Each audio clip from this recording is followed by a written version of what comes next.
Ladies and gentlemen, you were not born a nice guy. That identity was programmed into you. As a child, your brain was in a highly impressionable state.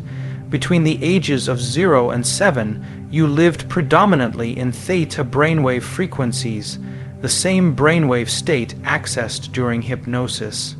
In this deeply suggestible phase, you absorbed every emotional cue, every spoken word, and every energetic pattern from the adults around you.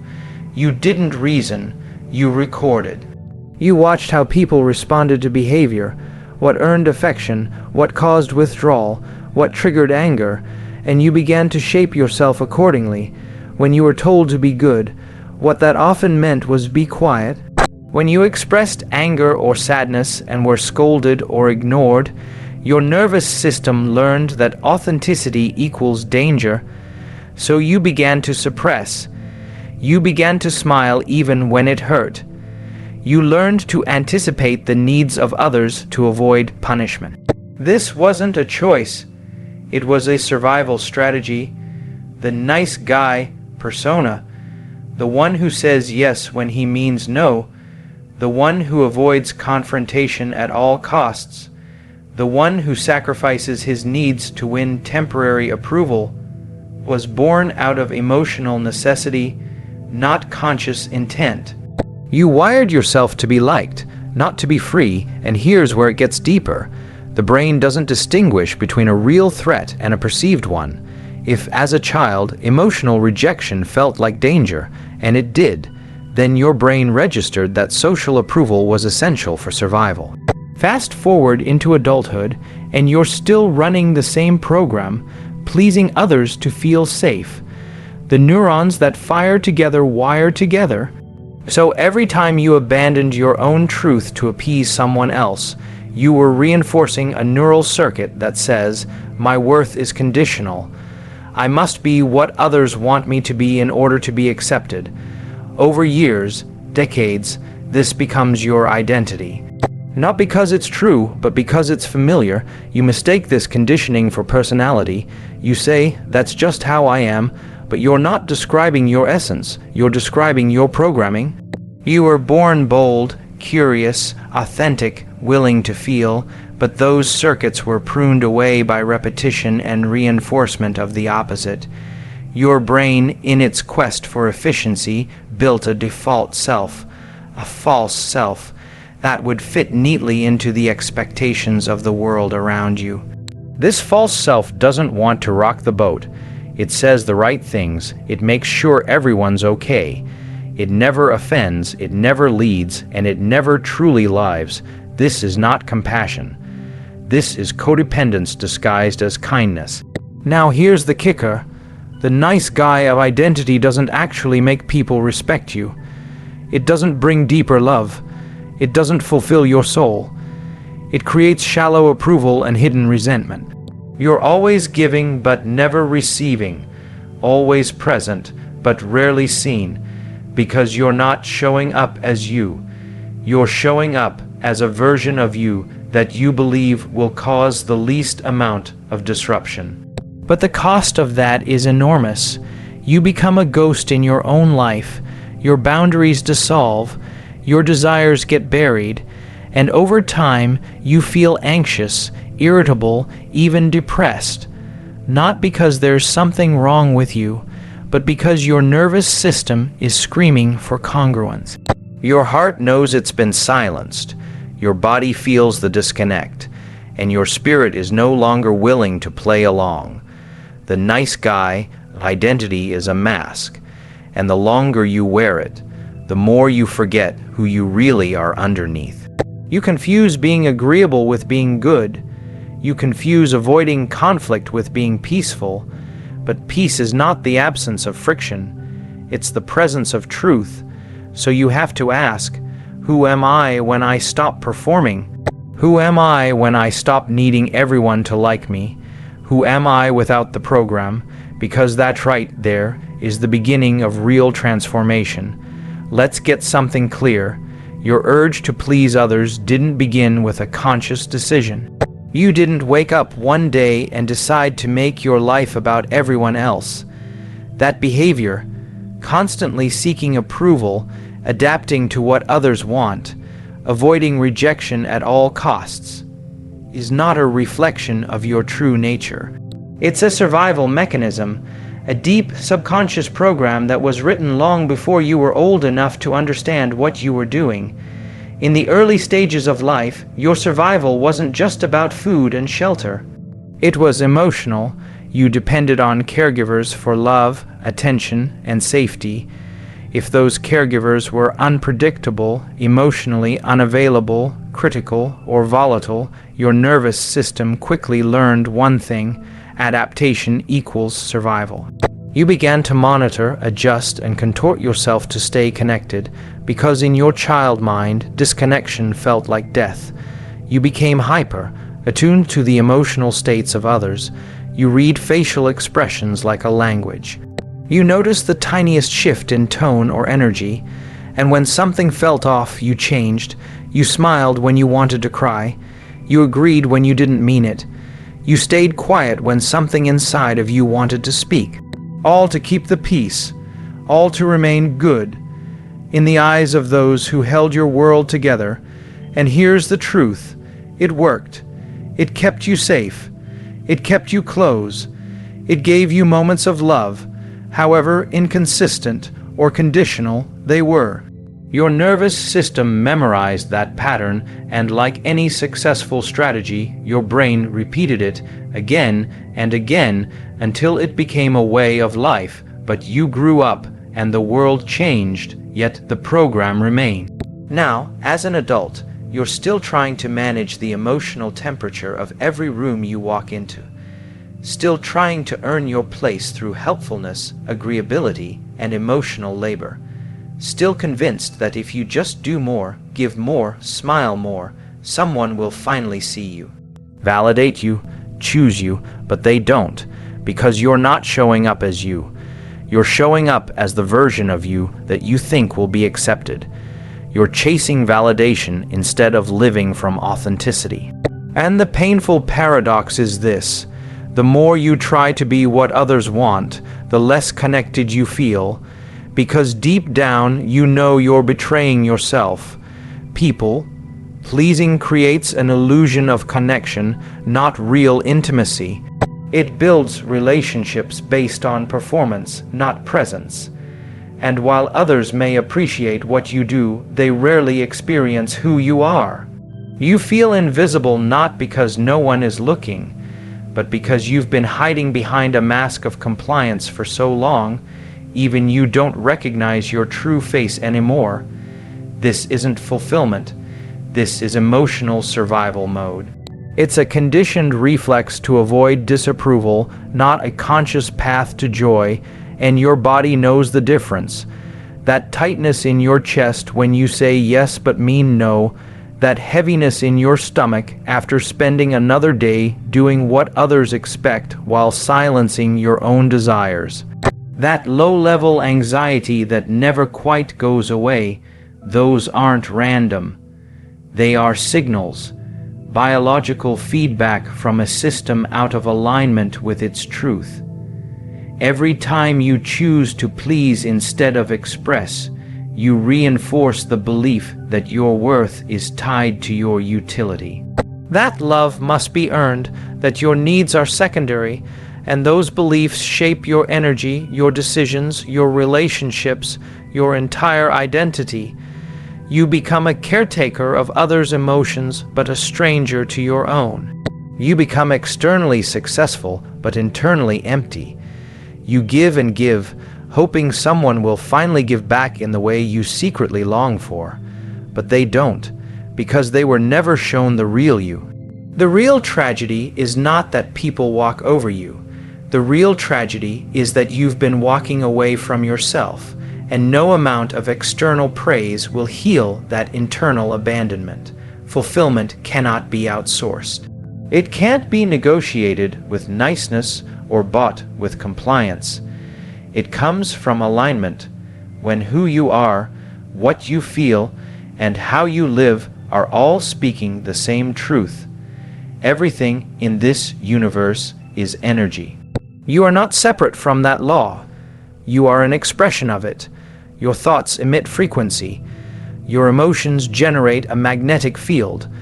Your beliefs shape the energetic signature you carry into every moment of your life. Whether you're aware of it or not, you are constantly broadcasting a signal to the world, and that signal is shaping your reality.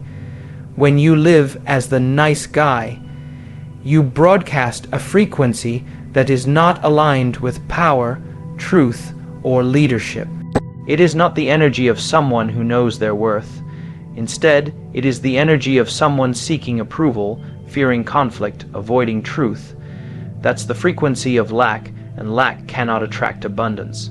In the quantum field, like attracts like, not based on what you say you want, but on what you are in the present moment. Your energy tells the story before your words do. Every time you suppress your truth to avoid tension, every time you say yes when you mean no, every time you shrink to make others feel comfortable, you reinforce a subconscious belief that your authentic self is not enough. That belief carries weight. It vibrates through your nervous system. It leaks out through your posture, your tone, your presence. You think you're being nice, but energetically, you're broadcasting powerlessness. You're sending a signal that says, I will trade myself for your approval. You may not say it out loud, but your energy does. And people respond to that not consciously, but energetically. They feel the self-doubt, the hesitation, the fear. They may not know what they're picking up on, but they instinctively understand one thing. This is not a person to follow. Not a person to trust with power, not a person to be magnetized by, because what you broadcast is confusion, and confusion repels clarity. Now understand this. The universe doesn't give you what you want. It gives you what you are. You don't attract confidence by wishing for it. You attract confidence when you become the frequency of someone who no longer needs validation to exist. When your inner world is aligned with conviction, truth, and purpose, your outer world rearranges itself to reflect that.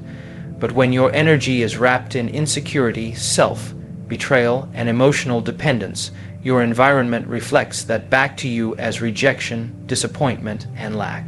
Not as punishment, but as feedback. Because the field responds not to the mask you wear, but to the vibration you emit. And most nice guys are emitting scarcity, not just in resources or love, but in self-worth. You must understand that energy precedes manifestation. Long before an opportunity shows up, long before a relationship deepens, long before success arrives, you are creating the conditions for it with your frequency. So, when you live in people pleasing, what are you creating? Relationships where your needs are ignored, jobs where you're undervalued, friendships where you're the emotional caretaker but never the supported one. These are not coincidences. These are reflections of your broadcast. You can only receive what you have the courage to become. So if you want to attract power, you must first embody power. If you want to be respected, you must start respecting your own time, your own boundaries, your own voice. If you want to live a life that reflects truth, then truth must be the energy you lead with even when it's uncomfortable, even when it's unfamiliar, even when it costs you temporary approval. This is not about arrogance. This is not about domination. It's about coherence. Your internal state matching your external expression, that's magnetic. That's what people respond to, not perfection but authenticity, not compliance but clarity. The problem is, most nice guys have trained themselves to disconnect from their inner power so often that it now feels foreign. The body doesn't remember how to stand firm, how to speak freely, how to lead with unapologetic presence. But this can be relearned, because the same way you once programmed yourself into weakness, You can now reprogram yourself into strength. You must begin by noticing the signal you're sending, not just in moments of action, but in silence, in your posture, in your presence, in your thoughts before you speak, because you are always transmitting. Every cell in your body is participating in that transmission. You can't fake energy. You can't think weakness but act powerfully. The field doesn't respond to what you pretend to be. It responds to who you are. The truth is, you've been trying to fix an internal wound with external approval. You've been chasing validation, applause, love, and recognition, believing that if you could just be good enough, helpful enough, agreeable enough, someone out there would finally give you permission to be whole. But the paradox is brutal. The more you search outside of yourself, the more disconnected you become from who you really are.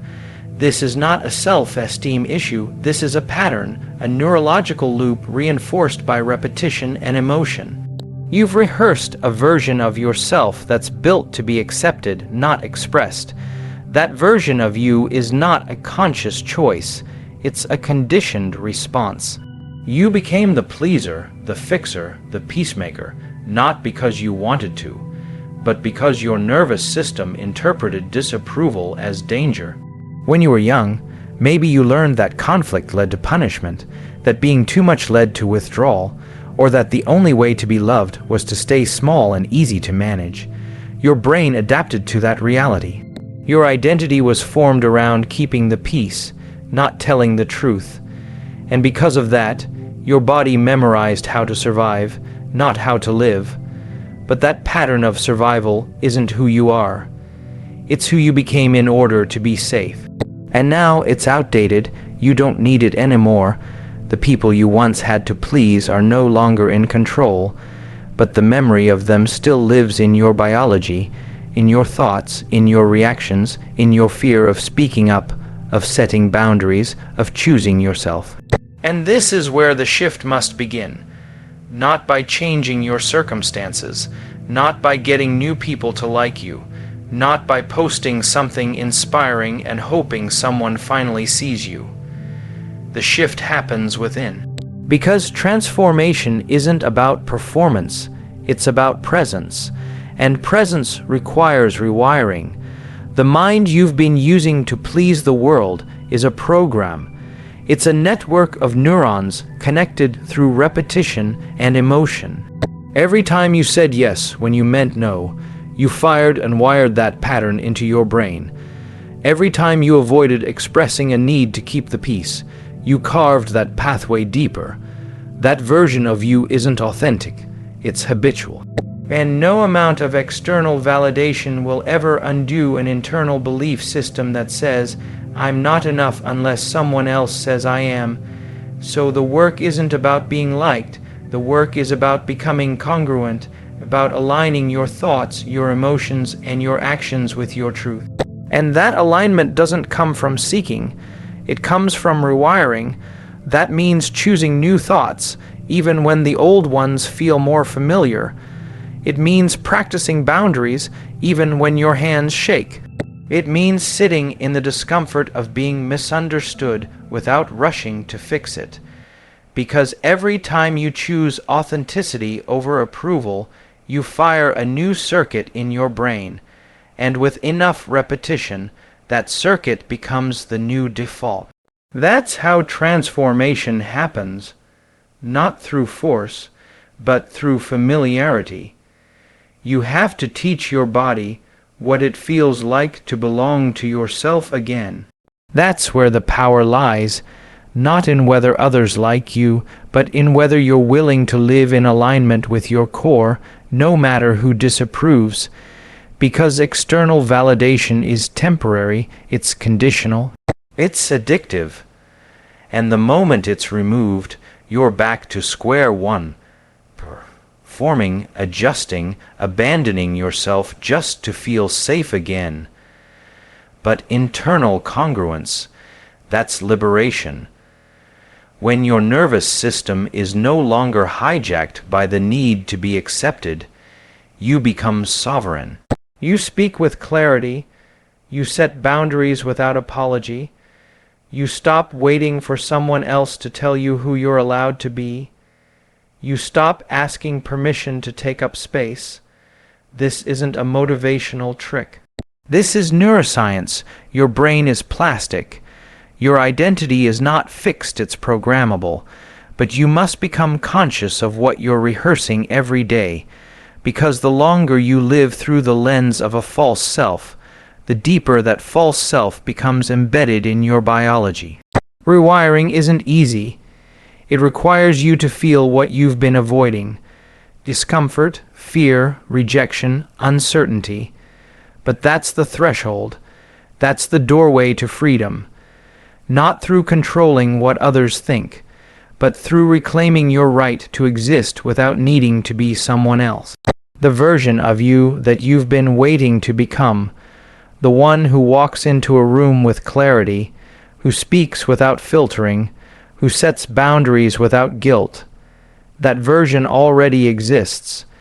It's not something you need to create from scratch. It's a frequency you need to align with, a truth you need to remember, a self you must re-inhabit. This future you is not the product of more effort, more external approval, or better circumstances.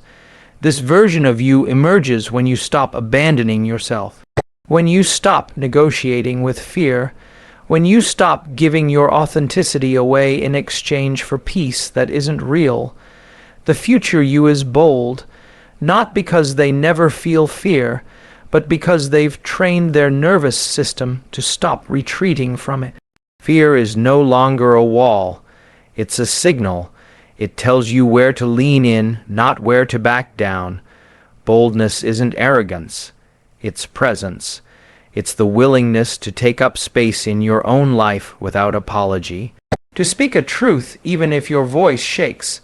To be misunderstood without shrinking. Boldness means no longer waiting for perfect conditions to act.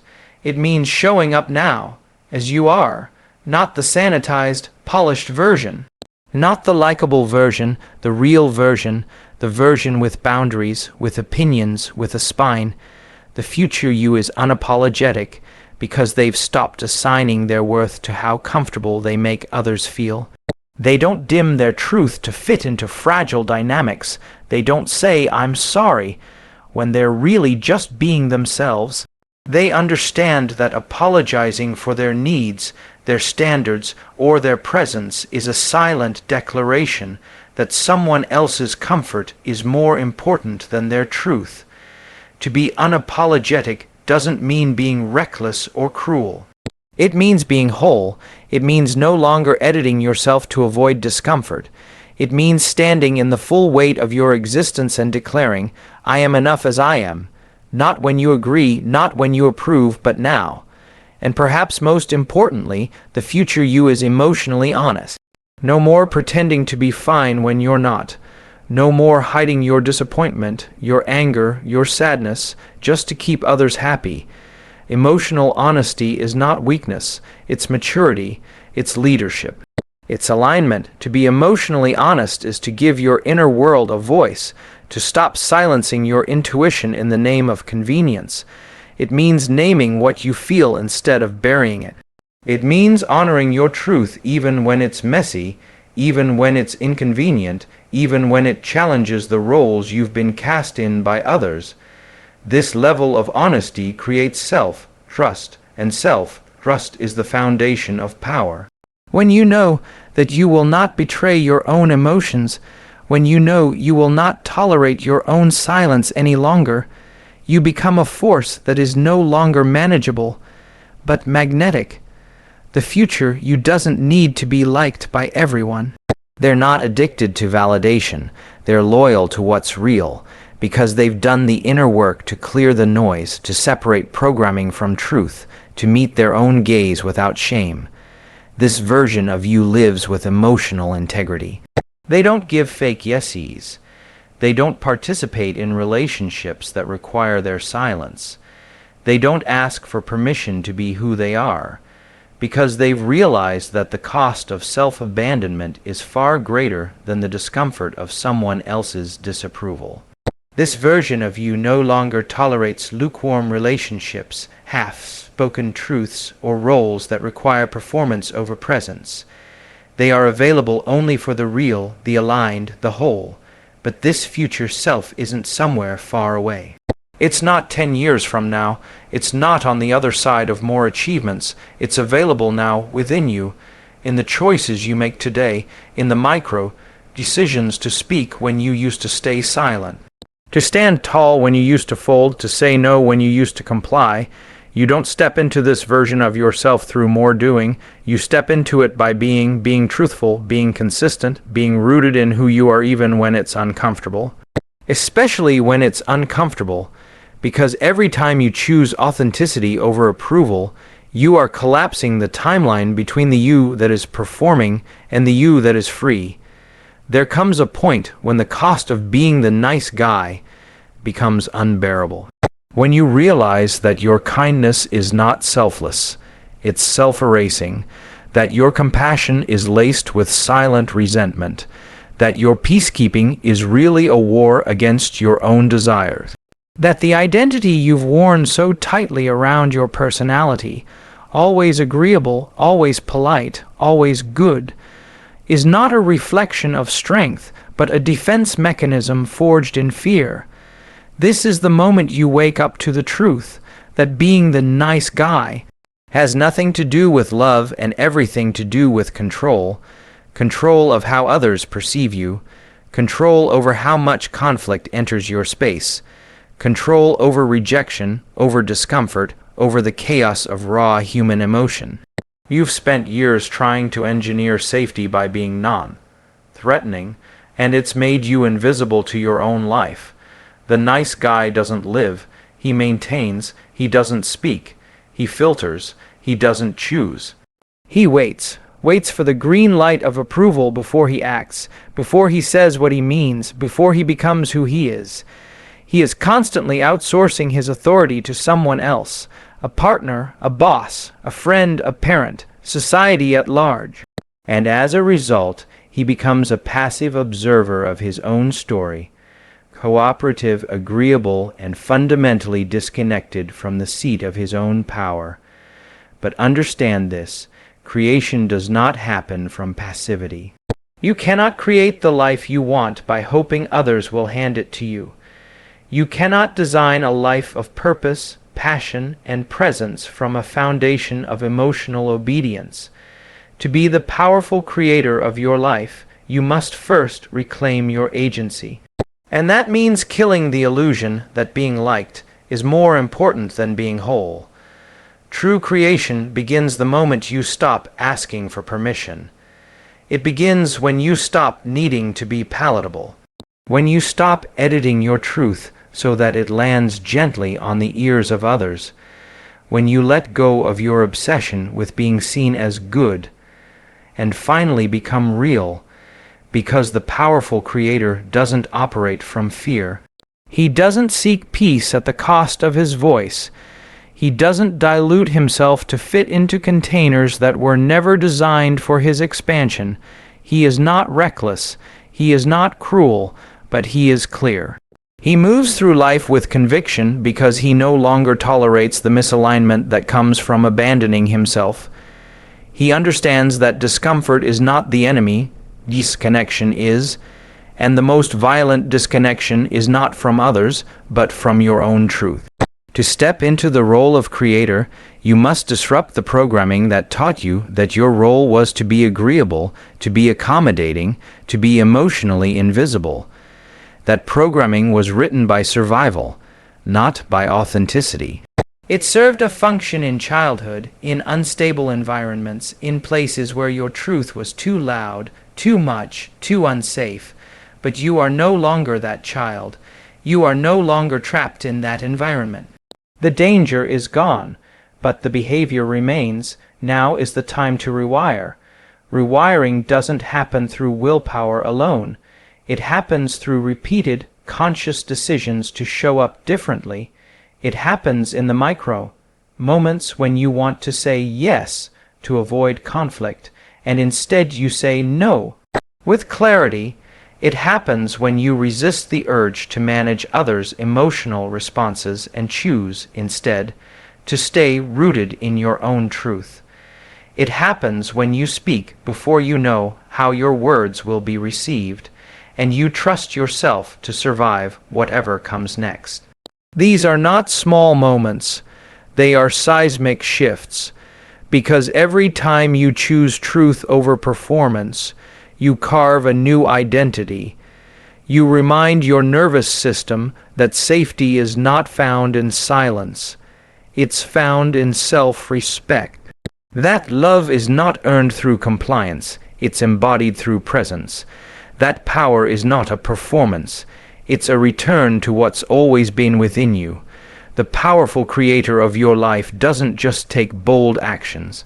He lives from a different frequency, one where alignment matters more than acceptance, where clarity matters more than comfort, where expression matters more than being perceived as easy or nice, because niceness is not a virtue when it's rooted in fear, and compliance is not kindness when it comes from the avoidance of truth. Creation demands that you bring all of yourself to the table, not just the parts others applaud. It demands that you risk being misunderstood, that you risk being alone, that you risk losing the approval of those who only loved your mask.